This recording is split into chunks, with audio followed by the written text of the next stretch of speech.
Lionel Messi, and he's been in his feels reminiscing about his time at Barcelona. He had this to say: last night I returned to a place I miss with my soul, a place where I was immensely happy, where you guys made me feel 1,000 times the happiest person in the world. I hope one day I can come back and not just say goodbye as a player, as I never got to.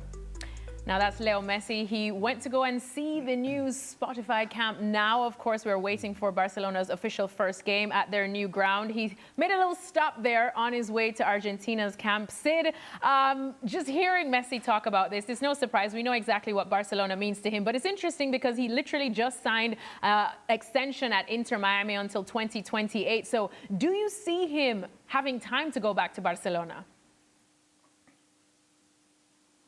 As a player, it seems very unlikely, doesn't it? It seems very, very unlikely. In fact, I wonder about the timing of this, if there was part of him that wanted to ensure that he signed that deal with Miami before doing something like this, or more to the point, if he might have not done something like this had he not signed with Miami, because that would have provoked all sorts of rumours about, does this mean he's coming back? I think signing with Miami suggests he doesn't come back as a player. I think there's another really significant element about this.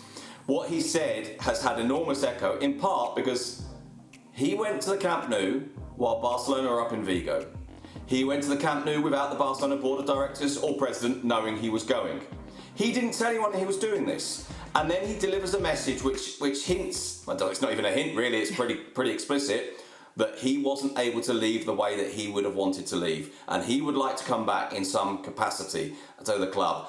And I think that really and truly this has been, apart from the emotion to it, and I'm absolutely not going to question that from Messi's point of view, in the sense that maybe he was in Barcelona and he thought, you know what, I'd quite like to go and see the Camp Nou, let's do it, why not? Yeah, let's go and have a look. But I also think that this was quite pointed, and I think this potentially does damage the current board of directors and president of the club. Ooh.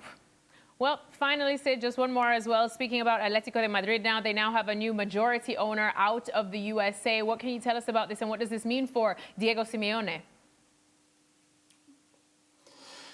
Well, what it means for Diego Simeone isn't yet clear. All of the assumptions so far has been that, at least in the short term, that there's no reason to change him.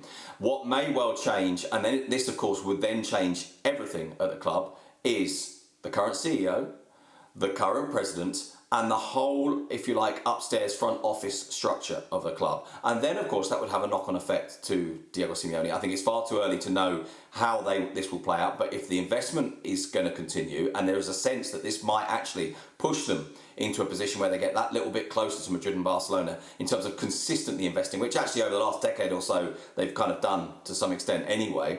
I think of course there's going to be implications for Simeone, but that's not immediate. I think the immediate implications are, what does this do to the actual structure of the club and the decision makers who would then make that decision over what this means for Simeone? All right, Sid, well, we're going to let you go, but before you do go, can you tell us exactly where are you? Because it looks like you're sitting on the floor of a bathroom. Well, you're half right. I am sitting on the floor. It's not of the bathroom. It's a hotel room, and when you're in a hotel room, there's quite often. I'm going to let people into a secret here. The way that we do this connection is through a screen, which I have to place in position. There was nowhere to place it except on a very, very, very low table, which means I can't be on a chair. I have to be at the right height for the thing. I have to literally sit on the floor, where I admit and I apologise that the lighting's not good, the connection's not that good, and of course the guy talking to you, he's not that good either. Oh, stop it. Sid just doesn't want to show us that he's staying in a suite in a 5-star hotel somewhere exotic, as per usual, because it's written into his contract. All right, Sid Lowe, thank you so much for joining us, and I'm sure we'll chat to you again soon. All right, well, for more potential transfer news, remember the January transfer window is just around the corner. Make sure to check out Transfer Talk over on ESPN.com.